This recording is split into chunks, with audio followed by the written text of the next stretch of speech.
Hello, boys and girls. Welcome to Storytime Fun. I dedicate this next story to my grandchildren, Ethan, Denver, Summer, and Violet, whom I love to have fun with.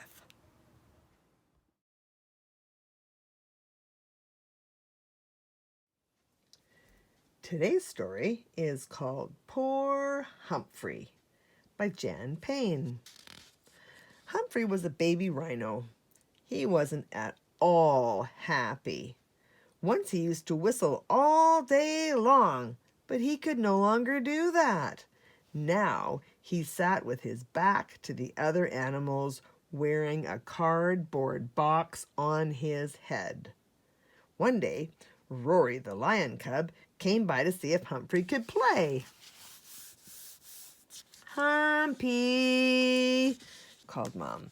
"Rory's here. He wants you to play snakes and ladders. He brought the snakes with him." "Don't want to," answered Humphrey in a cross voice.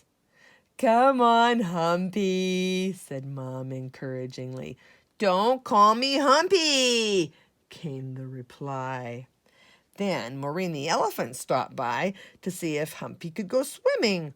"Won't," came the response. "And my name's not Humpy." Shall I tell you why Humphrey was so sad? He had a knobby thing on his face instead of a spike, and he didn't like it one little bit. Mom said it would grow into a spike one day, but one day seemed a very long way off. So Humphrey refused to go out unless he was wearing his cardboard box. That way, the knobby thing would be hidden and no one would laugh at him. Absolutely no one. Mom became angry because Humphrey wore the cardboard box all the time. "You can't eat with that thing on your head," she would say when she saw Humphrey trying to poke food through one of the holes. "How can I wash behind your ears, silly thing?" she would laugh when she tried to give him a bath. "And if he got a cold and tried to blow his nose, well, you've never seen such a mess." One lovely sunny day, Humphrey was really tired of staying indoors. He just had to go outside. "Be careful," said Mom as he left. Humphrey stumbled along, trying to look at things through the holes in his box. He saw a lizard on a rock, staring at him. He sniffed a red flower growing on a bush. He watched an army of ants carrying things on their backs. Humphrey hadn't gone very far when he heard a deep voice say, "Watch where you're going, Humpy." Humphrey noticed it had gotten quite dark.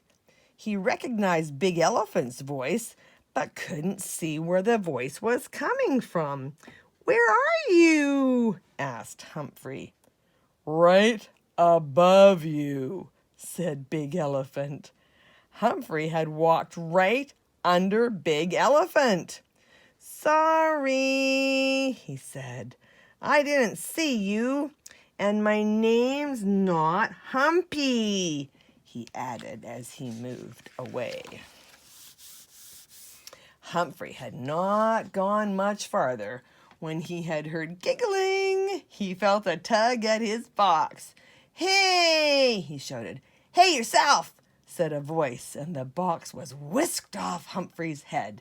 It was Monkey. He grinned down at Humphrey, holding the box in his hands. "Now what?" he giggled.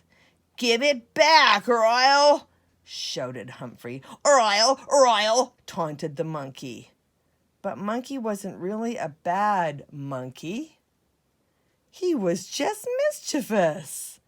He was sorry when he saw Humphrey was getting upset. "Here you are, Humpy," he said, giving Humphrey the box. Humphrey was angry. He put the box back on his head. "You're a pest," he said, "and don't call me Humpy." By now, Humphrey's walk was ruined. He sat for a while under a tree, feeling very sorry for himself. Then he heard the sound of singing and laughing. The sound instantly cheered him up. Into the clearing came a group of baby rhinos. And guess what? They were all wearing cardboard boxes on their heads, just like Humphrey.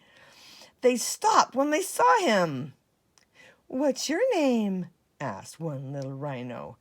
"Humpy," said Humphrey, without thinking. "That's a nice name," said another rhino. "I'm Dora. Won't you come and play with us, Humpy?" she asked. It was funny, but Humphrey didn't seem to mind when Dora called him Humpy. He stayed in the clearing all afternoon, playing games, singing songs, and telling rhino jokes.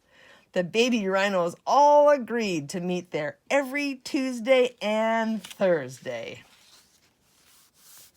Humphrey was so happy he would have skipped home if rhinos could skip. He thought Dora would probably be his very best friend ever. One day, not long after, Humphrey put on his best box to go out. When he did this, it ripped right down the front. Grumbling, he got out his second best box and put that on. His second best box ripped as well. "Stupid boxes," said Humphrey. He felt the front of his face. Something was there. Something sharp. He went to the water's edge and looked at his reflection. Unbelievable! There it was, plain as the nose on his face. The knobby thing had gone, and Humphrey had a beautiful pointed spike. "Mom!" yelled Humphrey. "Come on, see!" "I told you so," said Mom, hugging him.